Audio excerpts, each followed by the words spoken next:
Halo, Assalamualaikum warahmatullahi wabarakatuh. Nama saya Maida Hiroshi, NIM-nya 2019 04 10 133. Di sini, saya akan menjelaskan mengenai motivasi. Yang pertama, apa yang dimaksud motivasi kerja? Yaitu daya pendorong yang mengakibatkan kesediaan anggota organisasi untuk mengeluarkan tingkat upaya yang tinggi untuk tujuan organisasi, yang dikoordinasikan oleh kemampuan upaya itu dalam memenuhi beberapa kebutuhan individual, sehingga dapat mendorong semangat kerja dari karyawan. Yang kedua, mengapa motivasi kerja penting bagi karyawan? Motivasi, apalagi motivasi yang baik, akan membuat seseorang yang bekerja dengan maksimal, sehingga dapat meningkatkan produktivitasnya, meningkatkan kedisiplinan, mendorong gairah dan semangat kerja karyawan. Karena hal-hal positif tersebut dapat memberikan output atau hasil yang terbaik pula untuk perusahaannya maupun tim kerjanya. Yang tiga, mengapa memahami motivasi kerja karyawan penting bagi manajer?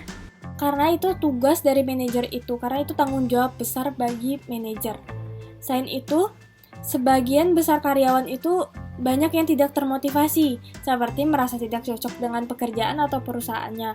Maka dari itu, sebagai manajer sumber daya manusia itu harus mengerti karyawan itu cocoknya bekerja di bagian mana atau apa yang menyebabkan dia tidak cocok. Untuk yang kedua, kompensasi yang tidak sesuai atau gaji yang tidak sesuai dengan keinginan atau yang seharusnya diberikan kepada karyawan tersebut. Yang ketiga, tidak adanya tantangan dalam perusahaan tersebut. Nah, makanya sebagai manajer sumber daya manusia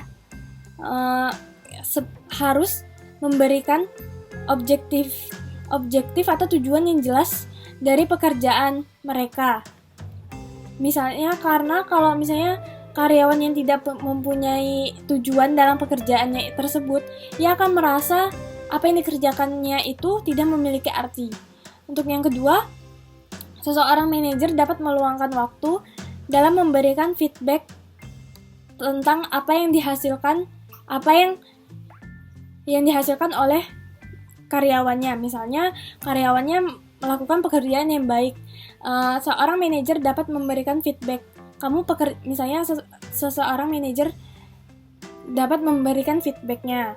Seperti kamu pekerjaannya bagus, kamu dapat meningkatkan pekerjaan tersebut ya, meningkatkan kualitas kamu. Untuk yang kedua, misalnya seseorang karyawannya kurang dalam pekerjaan tersebut, bisa dengan memberikan evaluasi, misalnya pekerjaannya itu ada salah di mana, atau sehingga karyawan itu dapat meningkatkan kualitas kerjanya. Untuk yang ketiga, sebagai manajer juga harus dapat mengerti perasaan karyawannya. Apakah karyawan itu kesal, sedang marah, atau ada kesenjangan sama teman kerjanya, atau bahkan sama manajernya. Untuk yang keempat, memberikan kompensasi yang sesuai dan adil. Karena karyawan dengan gaji yang sesuai dan adil tentu akan merasa dirinya dihargai dengan apa yang telah dilakukannya. Setelahnya, mereka akan memberikan yang terbaik bagi perusahaan tersebut. Sekian penjelasan mengenai motivasi. Terima kasih. Assalamualaikum warahmatullahi wabarakatuh.